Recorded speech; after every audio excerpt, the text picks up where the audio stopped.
welcome back to my channel. Today we are going to be painting this fairy and chatting about artists dealing with, I guess, hating their own art. I don't know.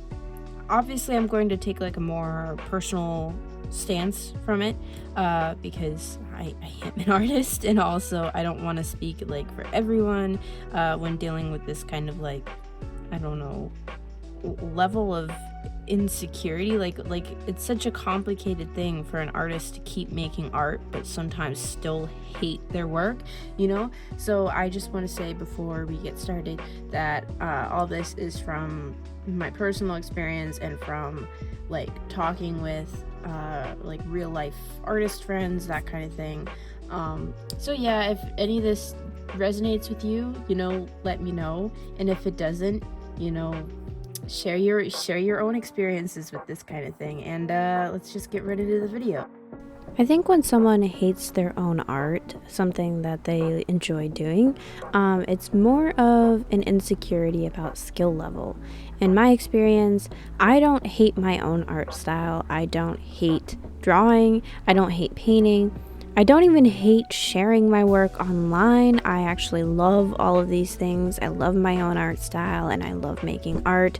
And obviously I love making videos too, to share it with you guys. But I think there comes a point where a lot of artists become insecure. So when they say, I hate my art, or that they hate their own art, it's because they're insecure about a certain part of it. After all, hate is a pretty strong word that people kind of, I don't know, throw around a lot these days. Like I could say, you know, I hate onions, but I'll still, you know, eat them when they're in a salad. So obviously I don't hate them that much. I think it's the same way with artists. They'll say, you know, I hate the way I draw hands, or I hate drawing hands in general. And really what it is an expression of frustration. So when it comes down to it, an artist who hates their own art, quote unquote, is actually frustrated with where they are in terms of skill level. If this doesn't apply to you exactly, obviously, like I said, like let me know how you view this kind of thing. But obviously, if you truly hate your own work, you might honestly want to, like, I don't know, rethink how you approach art. Like try to do the opposite of your current art style. Like if you truly hate the way that you draw things, change it up. Like there are no rules, you know. I held a poll about a year ago on my Instagram story asking people if they hated their own artwork, and about 50% of people responded with yes, if I recall correctly. I'd have to go back and check to know for sure, but just holy cow, that's a lot of people, and obviously all those people still make art, so it has to be more of a frustration thing than like they truly, you know, hate drawing or hate the way that they draw things in like the more literal sense of the word, you know. I think it's super easy for artists especially to put themselves down because we can kind of see our efforts in a physical sense. So when we have really, really good days, we can see how good that we're doing. And then when we have really, really bad days with art, you can really tell that. And you have the physical comparison between those good and bad days. And that can lead to this kind of buildup of anxiety or frustration, feeling like you're not improving or feeling like, you know, you're even getting worse. I also think it's sometimes easier for people to say that they hate their art or that they're not good at art, rather than to identify the problem areas in their work. I think as an artist, you know, I know every little detail on my pieces. You know, I spend so much time looking at them and so much time like analyzing every little bit of my work, that I know all the mistakes. I know exactly where they are. I know all the weak points.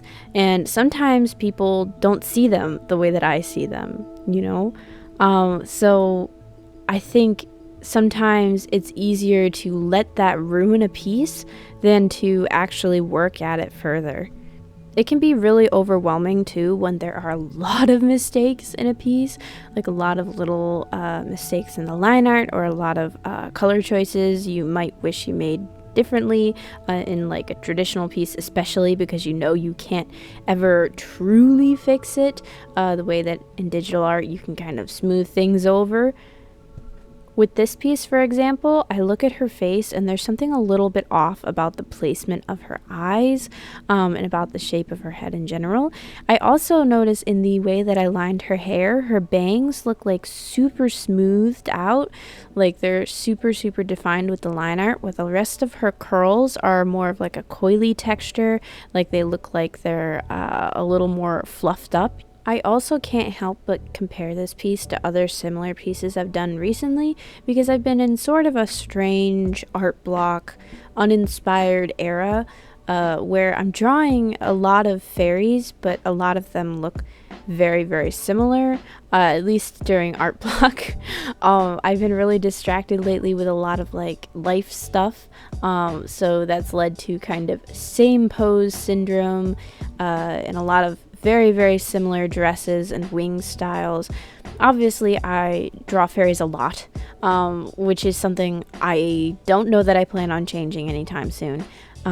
So there are going to be overlaps in terms of subject matter and similar pieces and all that, but it is super frustrating to feel like I'm drawing like the same wings or the same dresses or whatever, and that's how I know I'm in kind of a creative slump. And so for no reason, I'm ending up hating a lot of the pieces that I'm churning out just because they feel like very fill in the blanks kind of works. And I know that's just negative talk because it's not like I've only made pieces that look similar to each other.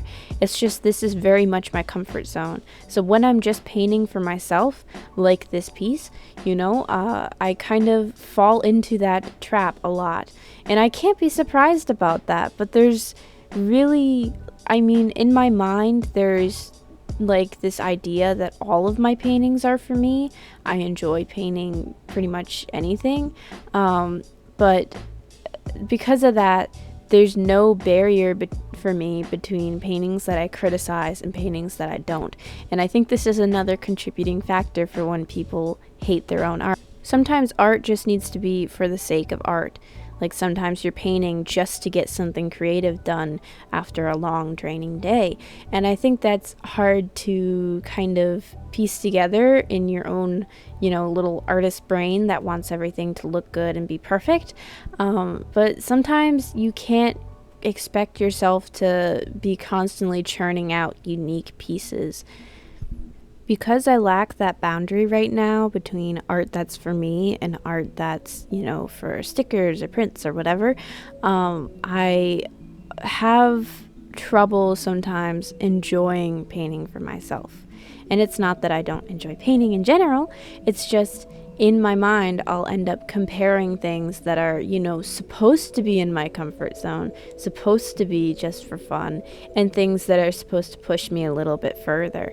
And it's something I'm working through. In it, you might find it contributes to your own frustrations with your work to kind of, try to build up that boundary a little bit.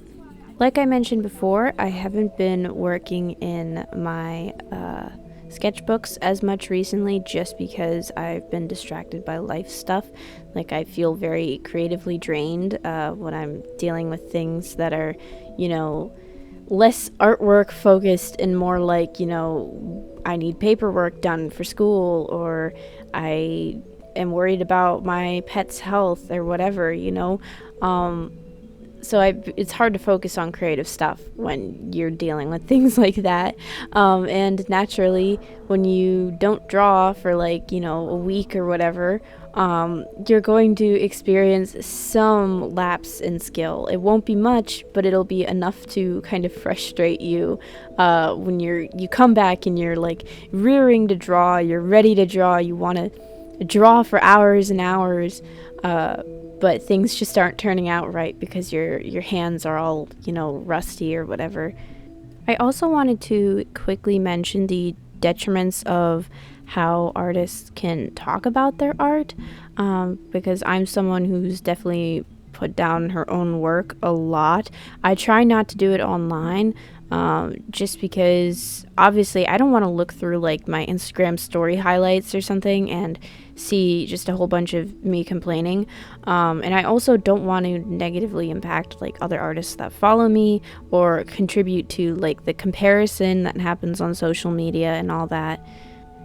But I think about like when I took that Instagram poll last year, and 50% of people were willing to say that they hated their own art, which, I mean, admitting that is just, or saying that at all, really, it doesn't have to even be true. Just to say that about yourself and your own work is like a big deal,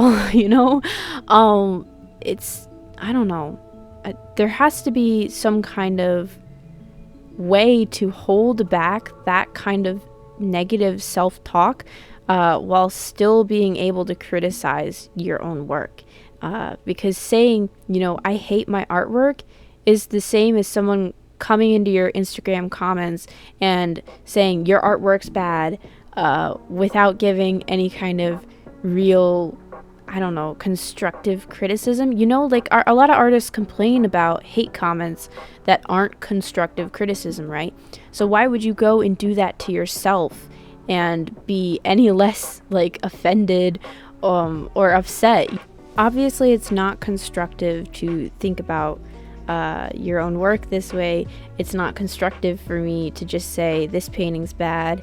And it wouldn't be any more constructive for someone to come into my Instagram comments and say, oh, I love this painting, or oh, it's great.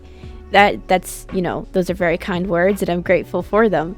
But in the end, when I'm looking to improve in like an critique or something, then I need something more to that. Like, why is it good?